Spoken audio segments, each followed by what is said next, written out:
Well, Bob Lighthizer, by statute, is the official negotiator for the U.S. on trade deals, just as he was in the U.S.-Mexico-Canada deals.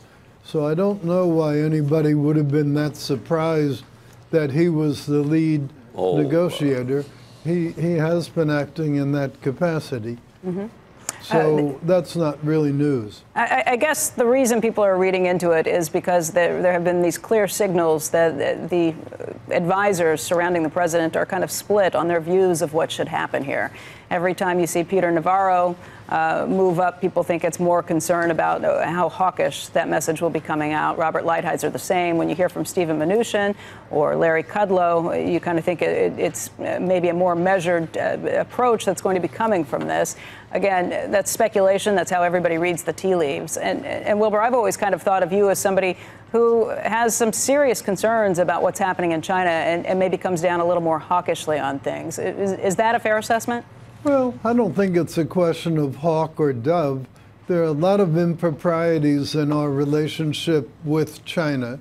In fact, I think the sad thing about China's admission to the WTO was that the President Clinton did it on the theory that they would play by the rules, but had no real enforcement mechanism in case they didn't.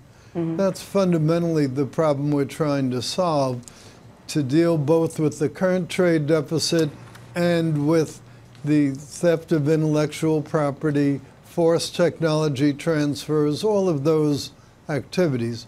I think all of us agree on those broad objectives, and we shall see how serious the Chinese actually are. If they're as serious, and if they live up to what was contained in the U.S. press statement after the two presidents had their big dinner, I think things will be very, very good. But it's too early to tell how serious they are. Those are, it's a lot of ground to cover. It's a very heavy lift to try and tackle all of those issues in the next 90 days. What's your take on where you expect we might be able to make progress and where you think we'll be in 90 days' time? Well, first of all, the 90 days is just a date for this set of negotiations. We've been having discussions with them for a couple of years.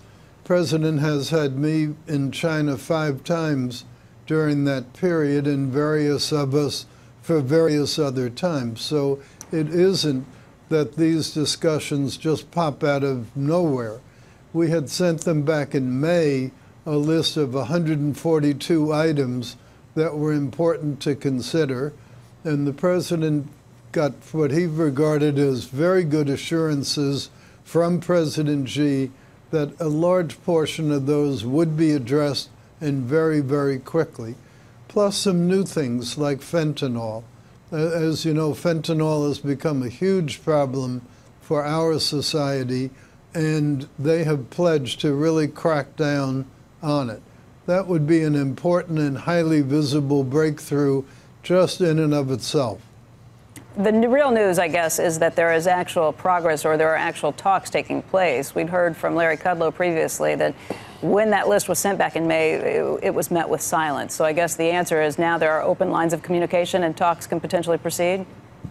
Right, but the proof is in the making, and we shall see where they come out. I do believe that if they live up to the indications they had with President Trump, everybody will be very happy.